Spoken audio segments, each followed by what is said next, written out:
আমরা কিন্তু এখনো পুরোটা অন্ধকারে মিসেস মিত্র। আমি তো আপনাদের বলেছি মনীশ বাবু, এই ব্যাপারে আমার আপনাদের সকলের সাহায্য দরকার।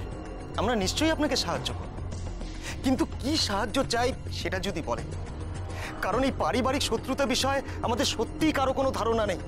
কেন একজন এতটা রাগ পুষে রেখেছে আমাদের পরিবারের প্রতি আমরা সত্যিই বুঝতে পারছি না। আপনারা বুঝতে না পারলেও এটা সত্যি যে আপনাদের পরিবারের একজন শত্রু আছে। আজ খুনি কৌশিকের পকেটে একটা চিরকুট রেখে দিয়েছিল। চিরকুট কি ছিল তাতে? সেই চিরকুটের মধ্যে দিয়ে সে এবারের একজনকে একটা মেসেজ দিয়েছে। মেসেজ? হ্যাঁ, চিরকুটে লেখা আছে হ্যাট্রিক।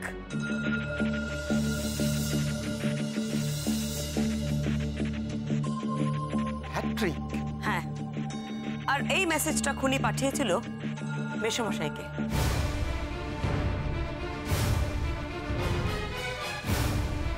খুনি আপনাকে কেন হ্যাট্রিক লিখে পাঠালো মেসোমশাই? আমাকে? হ্যাঁ মেসোমশাই, আপনাকে।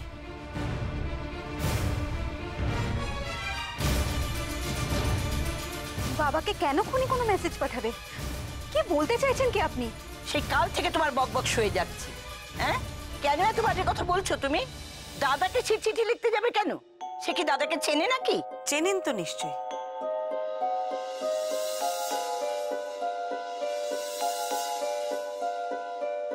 মেসোমশাই, একটু মনে করে দেখুন তো।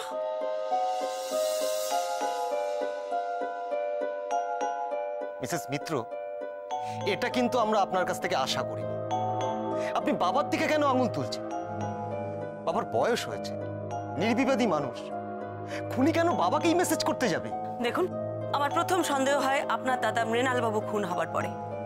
আমি যদি ধরেও নিই যে পার্কে খুনি কখনো মৃণাল বাবুকে জেঠু বলে ডেকেছিল, আর তার থেকে খুনি জানতে পারে যে মৃণাল বাবু কুড়ির জেঠু, কিন্তু খুনি এটা কি করে জানলো যে বাড়িতে কুড়ির দাদু আছে?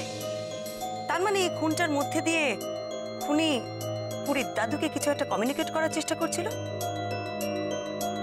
আর ওই হ্যাট্রিকটাও তো মেসোমশাইকে ইঙ্গিত করেই লিখেছে।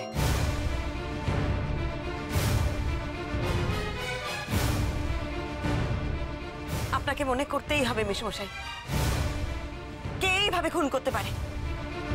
তিনটে খুন এইভাবে ডাঁট ছুড়ে নিখুঁত ভাবে কে এইভাবে খুনগুলো করলো?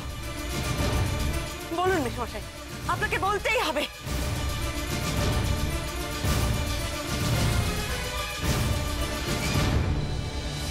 বলুন, কে হতে পারে? কে করতে পারে এইভাবে খুন? মেসোমশাই, একটু মনে করার চেষ্টা করুন, আপনার ঠিক মনে পড়বে। বলুন, কে করেছে এভাবে খুন? বলুন মেসোমশাই, বলুন। তার মানে ওই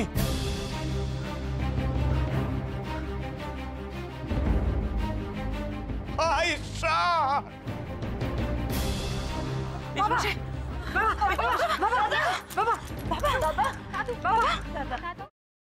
আমি এই সব কিছু বন্ধ করতে পারি, কিন্তু একটা শর্তে।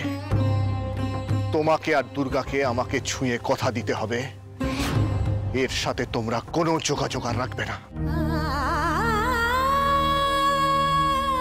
শোনো, আমরা এখনো তোমার মতন এতটা পাথর হয়ে যায়নি।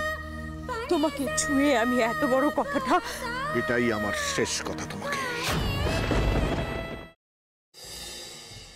দাদা ভাই, পুতুলটা না দিয়ে এসেছি। আস্তে, একেবারে বজরংবলী আন্টির হাতে দিয়েছো তো? না, আমরা তো দরজা দিয়ে গড়িয়ে দিয়েছি। ঘরে তো ঠাম্মু ছিল, তাই ঢুকতে পারিনি।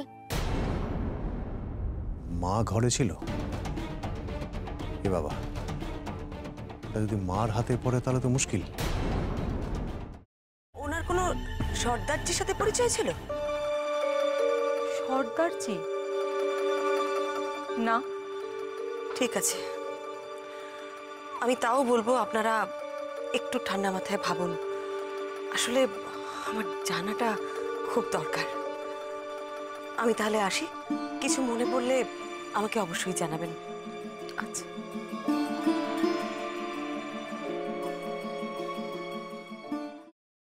ফ্রাইং প্যানে Emami healthy and tasty refined rice bran oil গরম করে তাতে গোটা কালো সর্ষে আর কারি পাতা ফোড়ন দিয়ে ওর মধ্যে একে একে টমেটো কুচি, বাঁধাকপি বাটা, নুন, হলুদ গুঁড়ো, শুকনো লঙ্কা গুঁড়ো আর সামান্য চিনি দিয়ে ভালো করে কষিয়ে নিয়ে ওই মিশ্রণে কুড়িয়ে বেটে রাখা নারকেল, পাকা লঙ্কা কুচি আর কারি পাতা দিয়ে ভালো করে নাড়াচাড়া করে নামিয়ে নিয়ে নারকেলের স্লাইস, পাকা লঙ্কা স্লাইস আর কারি পাতা দিয়ে সাজিয়ে সার্ভ করুন বাঁধাকপির ঝাল।